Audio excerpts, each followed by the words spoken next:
first for opening.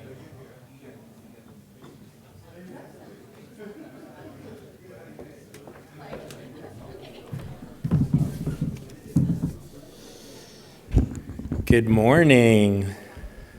All right, all of you get gold stars because it's an early morning start and you're here. Kudos. Give yourselves a round of applause.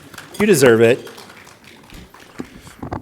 And when your fellow competitors come in, you can kind of have that look where you kind of know, like, I've been here all day.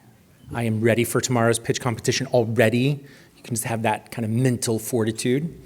We're excited that you're with us again today. We have a jam-packed agenda. I'm going to kind of do a sorry, not sorry. You're going to be really busy today, but we will reward you with a more casual evening, right? So as I kind of mentioned to many of you last night, this evening, you kind of have dinner on your own. Hopefully, we hope that you'll have maybe a little bit more prep to do with your team, but that you'll feel really solid and confident about tomorrow's pitches and that you'll be able to enjoy a little bit of DC. You might walk over to the White House. You might walk down to the mall and kind of explore a little bit of the city to be back in a very reasonable time to get a great night's sleep for tomorrow's pitches.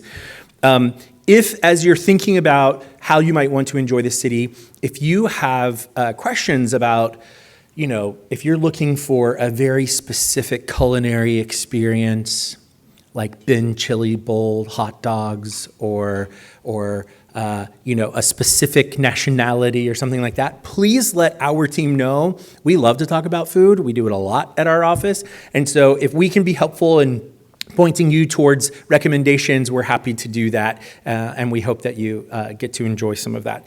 I'm really excited this morning we have a really exciting panel, and you're going to hear from four really exciting, I think exciting, but I think you'll think they're exciting as well. Really four exciting perspectives.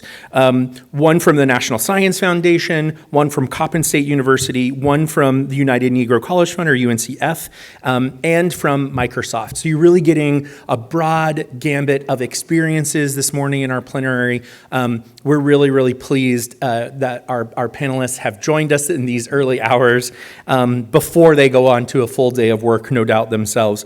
And to start us off this morning and to give us a charge for the day, I'm so happy that our CEO, Sudha Parikh, is with us. I'm going to welcome him to the stage and tell you just a little bit about him. Dr. Parikh became the 19th CEO of AAAS and the executive publisher of the Science family of journals in January of 2020. Great time to start making a career move right before a massive pandemic, right? And really has led us fearlessly since that time. Dr. Parikh has really spent the past 2 decades at the nexus of science, policy, and business.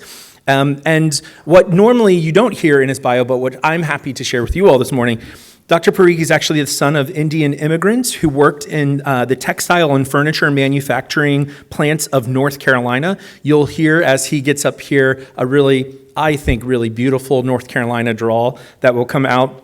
Dr. Parikh completed his undergraduate studies at the University of North Carolina, Chapel Hill, first as a journalism major before switching into material sciences. He's also the parent of 3 energetic children that he loves to talk about. His oldest, who he just sent off to college earlier this fall, and he also prioritizes volunteering as a mentor for their science Olympiad teams. So please welcome Dr. Sudha Parikh.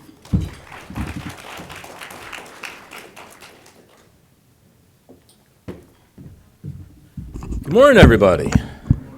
Good morning. All right. Well, that was okay. Come on, a little bit more. Were you all out late last night?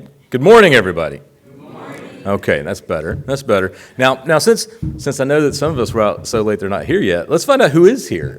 When I pointed at a table, will we all yell out what university you're from? I'd love that.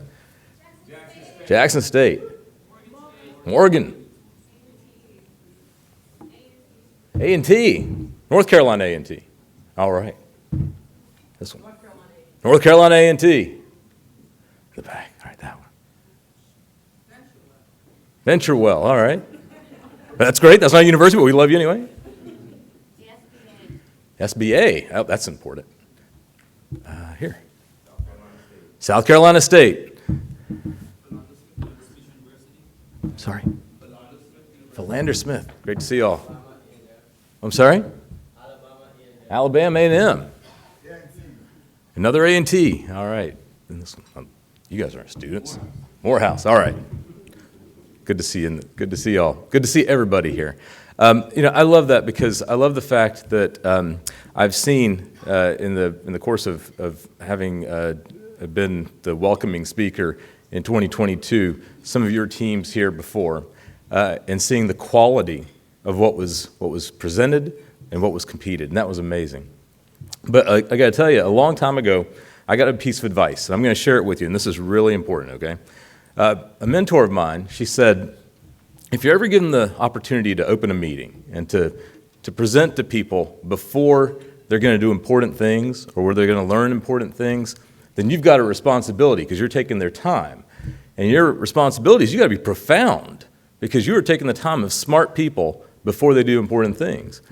But if you can't be profound, and Sudip, you're unlikely to be profound, then you'd better be informative because you're still going to take their time. Give them something to chew on. Give them something to think about during the day. Give them something to take home with them. But if you can't be profound and you can't be informative, then for goodness sake, be brief. Be brief. And I will tell you, that has served me well over the last 30 years. So if you take nothing home from me, take that piece. Look, you all are extraordinary, and I will tell you why. Because last night, I was in a room with the National Science Foundation director, Dr. Ponch. You're going to hear from some of his team from TIP later on today. I was with the director of the National Institutes of Health, Dr. Monica Bertinoli. I was with the Assistant Secretary for Defense, who's just moved there. And I was with the leaders of the Semiconductor Industry Association, Qualcomm, a few others. And do you know that room was relatively quiet for most of the evening? It was relatively quiet. Everybody is trying to figure out what to do next to ensure that we have a strong and competitive science and technology sector in this country that will not just be for science. We love science, and I care about awe, and I care about discovery, but also to build communities and to build the economy and to build good jobs and to build good relationships within our communities. It was mostly quiet. But then I got a chance to talk about students. I got a chance to talk about why I feel optimism in a world that sometimes is devoid of it. I got a chance to talk about the fact that I get the opportunity and the privilege of going to rooms all around this country and actually around the world where I get to meet students. And that is when I become not just optimistic, but I become absolutely exuberant about what's possible in the future. Because we are living in an extraordinary time. I mean, I want you to step back for a moment. Forget about watching the news. And think about the science and the technology that you're learning in school. We know more about the universe, this planet, and ourselves than we've ever known before. We are living in a golden age of science. I used to think that 1905 with Einstein or the 1960s when they were figuring out biochemistry and genetics would have been the golden age of science, but it's not. This is it. Y'all are living it. And it turns out that not only can you live that discovery part, but you can live the part about turning those discoveries into valuable products, not just products that you can sell, but also products that change lives. We can do that. We can do that. I've seen it. I've seen it with my own eyes. You're going to hear from, like I said, you're going to hear from NSF. Travis mentioned that I grew up in North Carolina, and I'm so glad to see A&T here. I grew up in the western part of the state, so not in the Research Triangle, in Hickory, North Carolina.